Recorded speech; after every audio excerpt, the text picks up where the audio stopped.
दही बड़े, दही भल्ले अगर आपको दिख जाए ना तो जो डाइटिंग पर है ना वो डाइटिंग छोड़कर भी एक आध तो ज़रूर ही खा लेता है।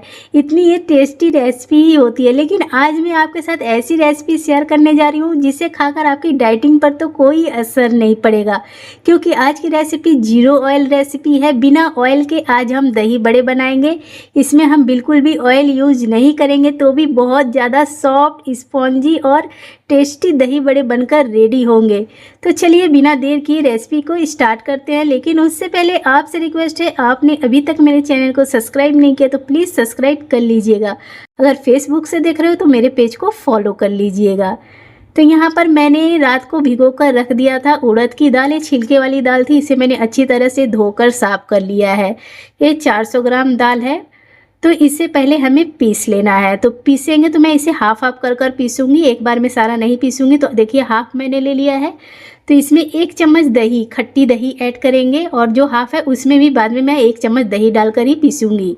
तो 2 चम्मच अभी मैंने पानी डाला। और आपको अगर लगे कि बहुत ज़्यादा गाढ़ा है तो और भी पानी आप ऐड कर सकते हो, लेकिन मेरा उतने में ही पीस गया था। और देखिए कितना परफेक्ट रेडी हुआ है। दोनों बैच मैंने पीस कर रेडी कर लिया है। बहुत हल्का दरदरा है, बहुत ही बढ़िया सा पीस चुका है। मतलब ना सूजी के दाने के बराबर हल्का सा दरदरा आपको रखना है। तो इसे क्या करना है, बहुत अच्छी तरह से 5 मिनट तक फेंटना है, जब तक कि आपके हाथ ना दर्द करने लगे। जब तक आपको लगे नहीं कि अब दर्द के मारे हाथ टूट ही जाएगा, तब तक आप इसे फेंटिए फेंटिए फेंटते जाइए। क्योंकि आप इसे जितना फेंटोगे उतना ही ये हल्का होगा और इसके दही बड़े स्पॉन्जी बनेंगे। सिर्फ 5 मिनट ही लगेंगे, उससे ज़्यादा समय नहीं लगेगा। मत सोचिए कि हाथ टूट ही जाएगा फेंटते फेंटते। तो 5 मिनट हो चुके हैं, मैं आपको दिखला देती हूँ। देखिए पानी में डालने पर ना ये नीचे तले में चिपकेगा नहीं, लेकिन ये पानी में ऊपर नहीं आएगा, क्योंकि इसमें मैंने दही ऐड किया है। अगर बिना दही के आप इसे फेंटोगे ना तो ये पानी में ऊपर आ जाएगा, लेकिन दही डालने से ये दही बड़े बहुत ज़्यादा सॉफ्ट बनेंगे। यहाँ पर मैंने 1 चुटकी ऐड किया मीठा सोडा, 1 चम्मच यहाँ पर मैंने बेकिंग पाउडर, देखिए यही वाला मैंने ऐड किया है। और यहाँ पर मैंने ले लिया है 1/4 चम्मच नमक। नमक डालने से इसका टेस्ट बहुत अच्छा खुलकर आएगा। बहुत ज़्यादा नमक नहीं ऐड करना है, बहुत हल्का सा नमक इसमें समझ में आएगा। सभी को मिलाकर और 1 मिनट तक मैंने फेंटा और इसकी कंसिस्टेंसी आप देख सकते हो, बिल्कुल परफेक्ट। अगर इससे ज़्यादा टाइट भी रखोगे तो उतना अच्छा नहीं बनेगा, बहुत ज़्यादा ढीला कर दोगे तो बहुत ज़्यादा फैल जाएगा।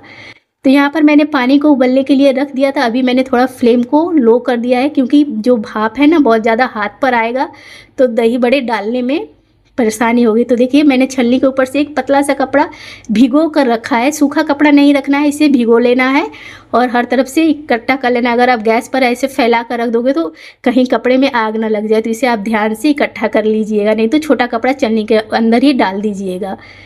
तो फटाफट से सारे दही बड़े को हमें इसमें ऐड कर देना है। और देखिए थोड़ा सा इसमें ना जगह छोड़ छोड़ कर आपको डालना है, एक में एक चिपका कर नहीं डालना।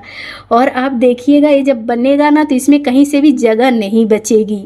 तो देखिए सारा डाल दिया और इसे मैं 15 मिनट के लिए हाई फ्लेम पर छोड़ दूँगी। 15 मिनट हो चुके हैं। चलिए चाकू टेस्ट करते हैं।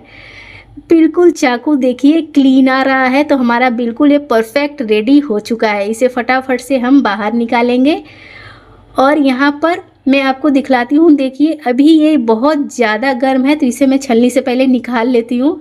और देखिए अभी मैं निकालूंगी ना तो ये टूटेगा, तो इसे सिर्फ 1 मिनट के लिए मैं इसे ढककर कपड़े से ही छोड़ दूँगी, जिससे कि ना इसमें जो मॉइस्चर है वो आ जाएगा और ये आराम से छूट जाएगा। तो जो थोड़ा सा डो बच गया था ना उसे मैंने डायरेक्ट चलनी पर ही डाल दिया। चलनी पर थोड़ा सा ऑयल ग्रीस किया और देखिए ये जो बच गया था इतना ही मैंने इस पर डाल दिया है। तो देखते हैं कितना समय लेता है पकने के लिए। तो इसे भी ढककर छोड़ देंगे। और यहाँ पर 1 मिनट हो चुके हैं, तो इसे फटाफट से हम छुड़ा लेंगे। तो छुड़ाने में कोई परेशानी नहीं है, देखिए कितनी आराम से ये छूट जा रहा है।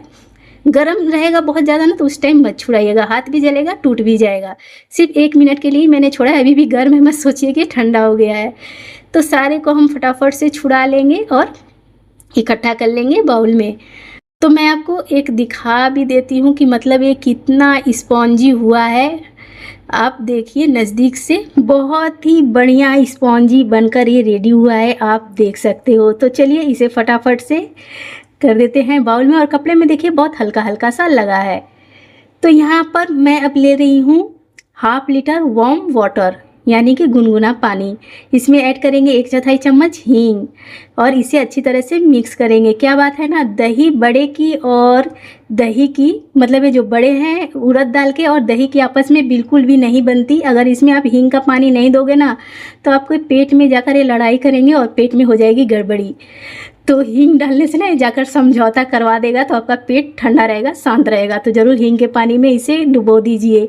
और यहाँ पर फटाफट से मैं दही डालकर आपको रेडी कर दिखाती हूँ। मतलब आपको दही के फटाफट से कैसे रेडी करना है। जो काम 5 मिनट में होने वाला है ना वो यहाँ पर 1 मिनट में हो जाएगा। तो आपको अभी सिर्फ 2 चम्मच दही लेना है। दही ध्यान रखें कि बहुत ज़्यादा पतला ना ले, गाढ़ी दही लेने की कोशिश करें। और ऐड कर देंगे अपने मीठे के अनुसार चीनी। तो यहाँ पर मैंने 1/4 कप शुगर लिया है और इसे मैंने आधे मिनट तक अच्छी तरह से मिक्स किया, जिससे कि शुगर इसमें अच्छी तरह से मिक्स हो चुका है और देखिए दही भी मिक्स हो चुका है। अब क्या करेंगे, बाकी का जितना हमें दही चाहिए उतना दही हम इसमें लेंगे। मैं टोटली यहाँ पर 1 केजी से थोड़ा सा कम दही यूज कर रही हूँ। अब इसे हम सिर्फ 5 सेकेंड के लिए मिक्स करेंगे, मतलब बहुत ज़्यादा मिक्सर नहीं चलाना है, सिर्फ 5 सेकेंड। और देखिए यहाँ पर परफेक्ट हमारा दही बनकर रेडी हो चुका है। हो गया ना मिनटों का काम सेकेंड में। तो चलिए फटाफट से अपने जो बाकी का बचा हुआ था दही बड़ा उसे भी देख लेते हैं। देखिए कितनी आसानी से ये भी छूट रहा है, लेकिन ये बहुत जल्दी बना है। कपड़े में जो 15 मिनट लगा था ये इसमें बनने में सिर्फ 8 मिनट लगेंगे हैं, मतलब कि आधे टाइम में ये बनकर रेडी हो चुका है। तो ये देखिए इसे भी फूलते हुए 8 मिनट हो चुके हैं और ये बहुत अच्छा फूल चुका है। तो 10 मिनट के बाद आप दही बड़े को आप बनाकर मतलब रेडी कर खा सकते हो। ये फूल चुका है, दही डालिए, मिक्स कीजिए, खाना शुरू कर दीजिए। लेकिन अगर आप इसे दिन भर रखना चाहते हो या 1 दिन रखना चाहते हो तो भी आप पानी में ऐसे छोड़ दो। जब आपको खाना हो निकालिए, निचोड़िए और दही ऐड कीजिए। तो यहाँ पर अभी मैं सिर्फ 10 मिनट के बाद सर्व कर रही हूँ। देखिए जो हल्का फुल्का पानी इसने पिया है ना उसे दबाकर हमें निकाल देना है और फटाफट से इसके ऊपर से अपनी प्यारी प्यारी सी दही को ऐड कर देना है। तो जितनी दही खानी है उतनी ऐड कीजिए। और यहाँ पर इसके ऊपर से हम ऐड करेंगे ग्रीन चटनी। इसे मैंने थोड़ा तीखा बनाया है, ये धनिया की चटनी है। और साथ में हम ऐड कर देंगे रेड चटनी। इससे मैंने टमाटर, चीनी और सिर्फ इसमें मैंने डाला है काश्मीरी लाल मिर्च, जिससे कि इसका लाल लाल सा कलर आया है। बहुत टेस्टी ये चटनी बनती है। मतलब जो हम ऐसे टमाटर की चटनी बनाते हैं ना उससे दही बड़े की चटनी की अलग मेकिंग होती है। आप चाहे तो इसमें इमली की चटनी का भी यूज कर सकते हो। तो यहाँ पर मैंने थोड़ा सा जीरा पाउडर ऐड किया, भुना हुआ जीरा का पाउडर, और थोड़ा सा मैंने भींगी हुई मूंग को ऐड कर दिया है। तो यहाँ पर super duper tasty spongy and soft दही बड़े बनकर हो गए हैं तैयार। खास बात यह है कि इसमें बिल्कुल भी ऑयल नहीं है। तो अगर आपको मेरी ये सिंपल सी रेसिपी पसंद आई हो तो प्लीज़ मेरे चैनल को सब्सक्राइब कीजिएगा, लाइक कमेंट शेयर करना मत भूलिएगा। अगर आप मेरे इस वीडियो को फेसबुक से देख रहे हो तो मेरे पेज को फॉलो कर लीजिएगा। Bye bye.